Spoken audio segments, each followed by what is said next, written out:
Hello everybody. So I was asked this morning on the live stream about doing a quick video on how we bust open proof sets at the store for stock. It's not really all that hard of a thing. You do want to be careful, of course. You don't want to hurt the coins. But basically we do it with our hands and barehanded even as well. No real need for gloves as long as you don't plan on, putting your thumbprint right on George's face. You should be fine. Also, things you want to make sure you have with you, your sleeves, your flips, because you're going to want to make sure you put the coins right in those. You don't want to leave them lying out. Any splatter in the air or anything on a proof coin shows up instantly, and it just can ruin the look of a coin. So I got a set from the 70s, a set from the 80s, and a set from the 90s, since they're all actually three different ways of how the sets came. So the first one from the 70s, they all have these little extra black plastics around them. Normally a knife helps to break those apart. If that doesn't work, you can get your knife to go underneath it, and that's it. And it just cracks right up. Let the coins drop out gently on. Make sure you have a nice padded surface. This is a jeweler's tray. It's very similar to what we use at the store. But these just break apart front to the back real easy. And the coins just go down. Make sure you're always handling the coins by their edges. Other than that, you will get that fingerprint look like I was talking about. That's not really all that desired. All right, and the last one falls out. That's it. It's just about 4 pieces of trash for that one. Set the coins aside. Sometimes it's quicker if you're doing mass breaking out to just set the coins aside and then keep going. If you're just doing one set, you can just, as they fall out, you can just do them one at a time. With the next two, it's even simpler. You don't need a pocket knife to try to get around the black inner layer. You just take them and you kind of twist them like that, and it breaks the plastic right in half. Same with the front, same with the back, and the inner part slides right out. Now you can pop out the coins. Easiest way is, again, just to bend it. Don't touch the coins, obviously, but if you bend it, then the coins tend to just fall out. If they need a little love, you can just give them a touch on the edges of the coin again. You don't want to be touching Jefferson's face. And then also, we'll set those aside. Also, for the 1990s, it's the same thing, except for these are even easier to crack open, though they do tend to normally have a little bit more pieces. They're still very simple, just front and back, side to side. Normally, it's probably not best to do this at your dining room table like I'm doing it right now. Probably in your garage on a workbench or something is best. These aren't plastic. These are like a paper foam flip, so everything tends to just fall right out of these real easily and just onto the pad. Sometimes they're stubborn. All right, and of course, just make sure you grab your flip. Handle the coin by its edge and put it in the flip. Close it. At the store, we also use paper flips for writing our information on. Let me grab a pen real quick. And this is what, a 1991 Essen proof. I'll write that on it real quick for you guys.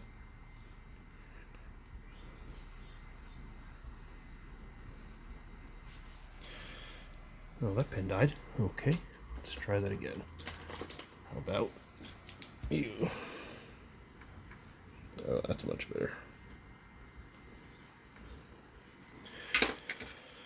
And stapler. Well, I don't see my stapler. It's around here somewhere. But basically, we'll put it in flip just like that. Put a staple right there in between the date and where it says proof on it.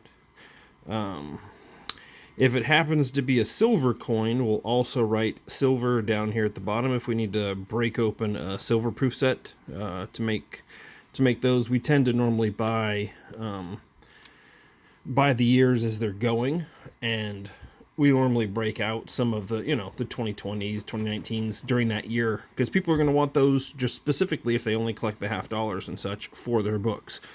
So, yeah, that's kind of how that works. Hoping to have my streaming up and ready for tomorrow so that I can do, again, what I did this morning, except for hopefully with another camera so I can actually go through coins more than one at a time, one per minute or something underneath the microscope.